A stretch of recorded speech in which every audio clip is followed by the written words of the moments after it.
Hello guys, तो कैसे हैं आप लोग। इन दिस वीडियो आज हम बात करने वाले हैं बोरुतो मांगा के बारे में। ये जिंदा है।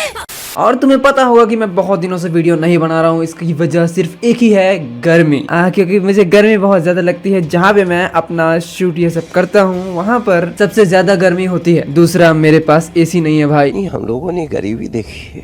तीसरा, जो मेरा कमरा है वो बहुत ज्यादा ऊपर है, जहाँ टेम्परेचर सारे कमरों से ज्यादा हाई होता है। सो एक पंखे के सहारे तो मैं नहीं रह सकता हूँ, लेकिन मैं फिर भी कोशिश करूंगा वीडियोस को लाने की। सो भाई लोग, पिछली बार क्या हुआ था? पिछली बार इनोजिन मर गया था और हमारी हिमावारी क्यूबी चाक्रा मोड में आ चुकी थी, जिसमें अब वो सीधा सीधा फाइट करने वाली है जूरा से। जूरा वो बंदा जिसका कुछ अता पता तो है नहीं, लेकिन फिर भी हमने इसे इशिकी माना था, बट ये इशिकी तो नहीं है। तो अभी हाल फिलहाल क्या हो सकता है इस मांगा के अंदर? पहली बात, कावाकी को पता चल चुका है कि हिमावारी के पीछे पड़ा हुआ है जूरा, तो वो आ रहा है हिमावारी को बचाने के लिए। एंड मान लो अगर वो बीच में कूद जाता है, अगर हमारा लेजेंड बीच में कूदता है और वो जूरा को डिफीट कर देता है, तो क्या हम इसे पद्मश्री अवार्ड दे सकते हैं?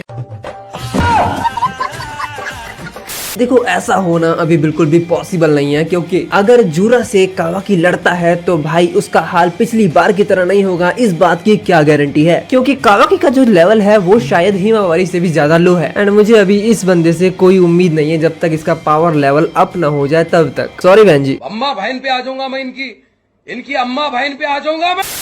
अब आते हैं हम अपने सीधा असली लॉर्ड पे, जिसका नाम है बोरुटो उजुमाके। पिछली बार हो सकता है बोरुटो को कावाकी ने लगभग पिछली बार फंसा दिया था उसका कारमा एक्टिवेट करवा के, क्योंकि हो सकता है बोरुटो के पास कुछ तो ऐसा है जिसकी वजह से बोरुटो भागा है कोनोहा विलेज से, और वो जाकर किसी ऐसी जगह बैठा जहाँ पर वो खुद को शांत कर सके और कारमा को डीएक्टिवेट कर सके। और सेम ऐसा ही उसने किया भी। एंड अभी इस टाइम पर बोरुटो नॉर्मल है। अब सवाल ये है कि बोरुटो को भी पता है कि हिमावारी खतरे में है और हिमावारी को बचाने के लिए बोरुटो भी पक्का ही जाएगा। बट इधर फिर भी दो लोग फंसे हुए हैं, और दूसरी है सारडा, क्योंकि उसके पीछे है हिदारी सास्के का क्लोन। बट चैप्टर 10 के अंदर सारडा ने हिदारी को डिफीट किया था, बट फिर भी वो कहते हैं ना कि पहली बॉल तो ट्रायल होती है, और मुझे नहीं लगता कि अभी हिदारी डिफीट हुआ है। सो मे बी असली फाइट तो शायद चैप्टर 11 के बाद चालू हो, हिदारी वर्सेस सारडा की, क्योंकि एक बार में ये बंदा डिफीट होने वाले में से तो नहीं है। सो मे बी ये फाइट हो सकता है आगे तक जाए, यानी कि सुजानो तक। और यहाँ एक चीज देखो, सारडा का सुजानो हमें नहीं पता, हिदारी का सुजानो कैसा होगा हमें नहीं पता, या फिर हिदारी का सुजानो एक ब्लैक सुजानो भी हो सकता है। It's possible. अभी तक हमने नहीं देखा है तो इतना माइंड करने वाली बात नहीं है। फिर भी एक चीज तो पॉइंट वाली है कि हिदारी सास्के का क्लोन है। सास्के के पास थी इससे पहले रिनेगान, एंड सास्के के रिनेगान के अंदर स्विचिंग टेक्निक की पावर थी, जिससे वो अपने आप को किसी भी चीज से स्विच कर सकता था, भले वो ह्यूमन हो या फिर कोई थिंग। एंड सास्के की इसी स्विचिंग टेक्निक ने बहुत सारे उत्सुकी को इरिटेट किया है, जिसकी वजह से सारे के सारे उत्सुकी सास्के से बहुत ज्यादा नफरत करते थे। एंड वो उत्सुकी आते हैं Kaguya, Madara, Isshiki, Momoshiki. That's why Sasuke का नाम यहाँ कुछ ज्यादा ही ऊंचा है। तो फिर भी तुम देखोगे, सास्के का क्लोन होने के बावजूद हिदारी ने सास्के का फिजिकल पावर्स को ही यूज किया है, just like चिदोरी and just चिदोरी।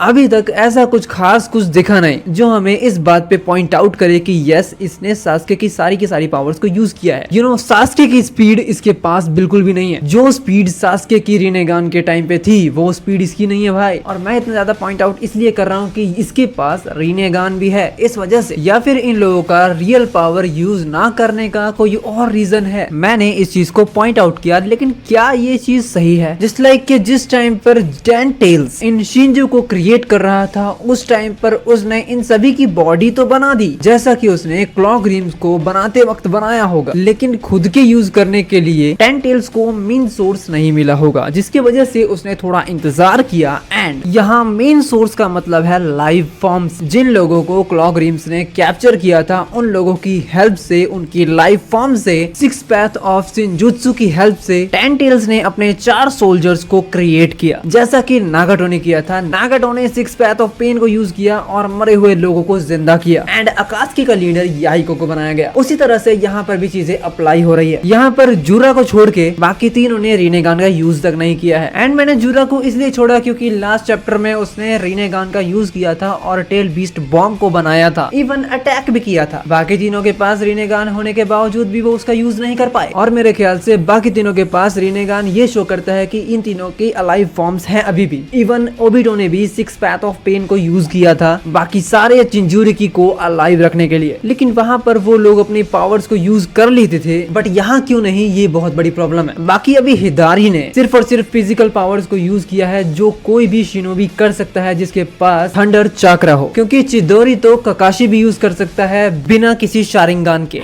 Goddamn right.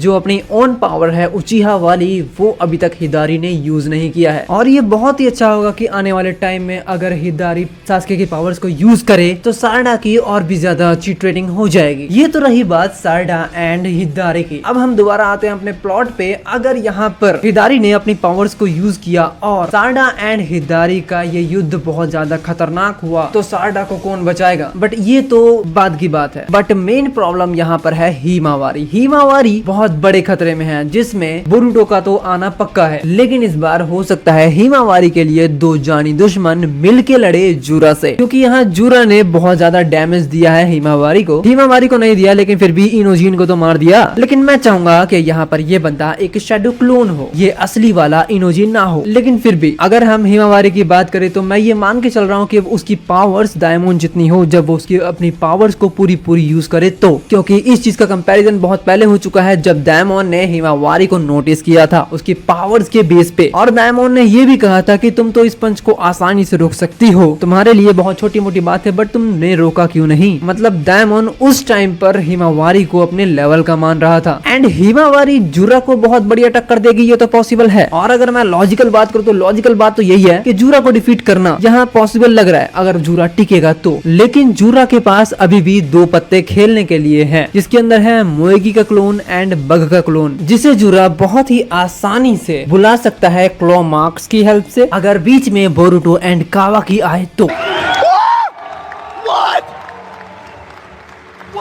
And Boruto and कावाकी का यहाँ टीम अप हो सकता है हमें देखने को मिल जाए इस बार, क्योंकि ये चीज खुद कावाकी के दिमाग में है कि बोरुटो के साथ टीम अप करना जरूरी है, नहीं तो जिनको बचा रहा है वो सारे मारे जाएंगे। एंड यहाँ पर अगर मोएगी आती है तो उसे उसका टारगेट भी मिलेगा, यानी कि टीम 10 एंड टीम 10 वर्सेस मोएगी का क्लोन की फाइट तो होनी पक्की है। जहाँ तक मुझे लग रहा है अगर ये चीज होती है तो, नहीं होगी तो मैं कुछ नहीं कह सकता भाई, क्योंकि इट्स अ प्रेडिक्शन। तुम्हें अभी तक जूरा के बारे में कुछ चीजें नोटिसेबल नहीं लगी कि जूरा के बारे में जो भी दिखाया गया है ऐसा लगता है झूठ दिखाया गया हो। जूरा जीगन की तरह लगता है लेकिन वो है नहीं। जूरा नारुतो उजुमाकी को ढूंढ रहा था लेकिन एक्चुअल में उसे ढूंढना था टेल बीस्ट को। जूरा की आइडेंटिटी नहीं पता, इवन उसकी मेमोरीज शायद साथ हैं और उसने सभी को मैनिपुलेट किया है। जूरा ने भले नॉलेज पूरे विलेज के बारे में गेन किया हो लेकिन फिर भी उसके पास वुड स्टाइल जुत्सु कहाँ से आया कुछ नहीं पता। और तुम्हें याद है वुड स्टाइल जुत्सु कौन यूज किया करता था? फर्स्ट होकागे यानी Hashirama and second Yamato sensei. But मैं कहां से कहां जा रहा हूं, क्या ये पॉसिबल है? ये बहन जो सारे मिलके हमको पागल बना रहे हैं। इसके लिए बस नहीं गाइस, मिलते हैं नेक्स्ट वीडियो में। ये थ्योरी आपको कैसी लगी प्लीज कमेंट्स में लिख के जरूर बता देना। Thank you for watching guys, मिलते हैं नेक्स्ट वीडियो में।